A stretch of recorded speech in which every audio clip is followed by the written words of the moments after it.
Hi, this is Scott Garibay, and today we're going to talk about another thing Vladimir Putin has stolen from the American people. So Vladimir Putin has just ripped off the mask on February 23rd and said, if you're wondering who humanity's greatest villain is, humanity's greatest enemy is, it's me. And just like, it was like, I'm going to make sure that every single person on this planet has reason to fear and should not sleep well tonight. Right, and he did. He pulled off the mask, declared himself as humanity's greatest enemy, and threatens everyone today, right now. Everyone, Americans, Ukrainians, people in Africa, people in China, everywhere. Vladimir Putin has put the entire world on notice. Right? Is your home going to be ash tomorrow? We all hear you, Vladimir. Right? We all hear you. Okay. Point made. Right? You're humanity's greatest enemy. We understand it, right? All right. So what I want to talk about, so what did Vladimir Putin, what's the next thing Vladimir Putin? The simplicity of American respect for U.S. military veterans. This used to be incredibly simple. But one of the things that we're and I want to put out incredible sympathy for you. I just want to declare, I want to apologize. I'm a Gen Xer. I'm not a boomer, right? But you hear Gen Xers and boomers complain to the millennials and the Gen Zs. I'm a Gen Xer. I apologize to every American millennial and every American Gen Z. We have set everything in this world on fire, and we owe you. We've set everything in this world on fire for you. You're growing up in a burning platform, right? And it's horrendous what we are doing to your world. And I am sorry. I'm sorry, right? So we're allowing this, right? Vladimir Putin is wrecking your world, and no one is stepping up to do the thing that needs to get done, right? And I'm sorry for our lack of courage to protect your world. Right, and we've done it on 50 levels: on climate change, on cultural elements, and now on literally your global safety. Right, it's terrible what we've done for you guys.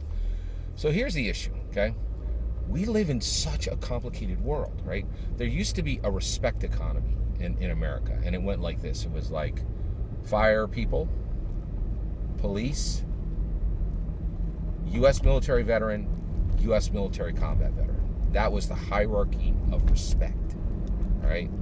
That has gotten complicated even before Vladimir Putin, right?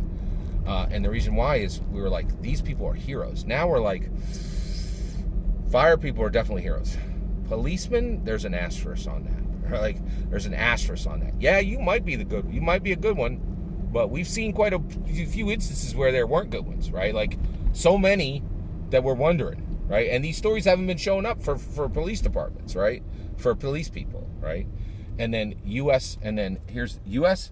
military veteran, U.S. military active or veteran, all right? And U.S. military active combat or active combat veteran, right? And that was super simple before. It was uninterrupted, right? You said, thank you for your service. And nobody rolled against the U.S. military, right? As when it came to very simple respect due, right? It's getting a little complicated, right? Because we're about to see American freedom fighters return from Ukraine. That's going to happen within a week, within a month, right? Right now, there are American young men and young women who are answering President Volodymyr Zelensky's request for global soldiers, for American freedom fighters, right? And any other freedom fighters that are out there, right?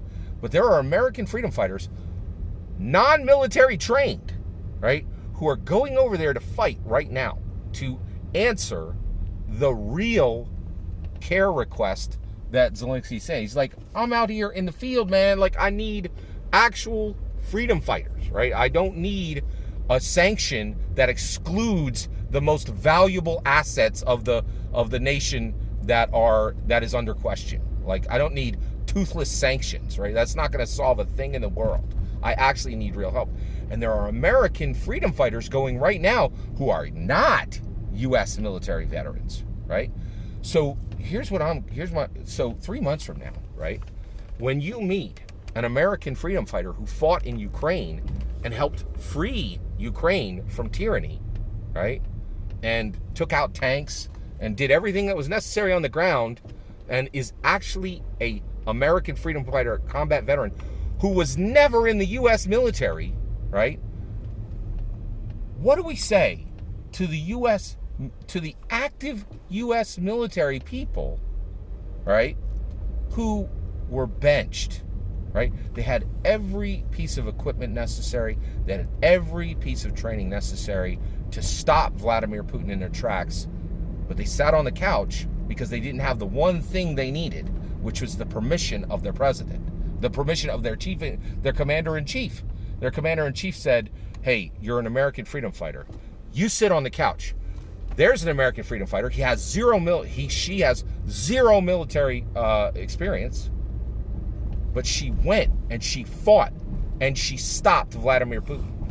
So are we going to say thank you to your service to the people who got benched, to the U.S. military soldiers who got benched by Biden and watched, freedom being destroyed every day by Vladimir Putin, who watched it on television the same way we did?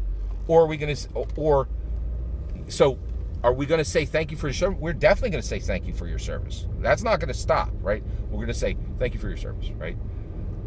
But for the American freedom fighter with no military training, who risked her life to go to Ukraine and fight for freedom, right? And take out tanks and do all the things necessary to actually free Ukraine, are we going to say thank you for your service? It's going to be complicated. It's going to be very, very complicated, right? Who deserves more respect? I don't know the answer. I legitimately do not know the answer. And that's how I'm ending this video. Who deserves more respect 3 months from now when Ukraine has been freed by the American freedom fighter who had no military experience? All she had was a passport and courage, and was enough to stop Vladimir Putin. Where does she fit on the respect scale for America? We're going to have to find the place, and we need to have these discussions now, right? And why do we need to have these discussions now? Because my dad served in Vietnam, and I know what happens when there isn't solidity among the American people on what service means. So we need to be prepared to receive American freedom fighters coming back from Ukraine and give them the respect they're due. And we also need to find a way to appreciate incredibly powerful American freedom fighters, right, who were fully equipped and fully trained and fully could have stopped Vladimir Putin, but didn't. And we need to find a way to put sincerity into our voice when we say thank you for your service, even when that service was the same thing I did, watching it on television.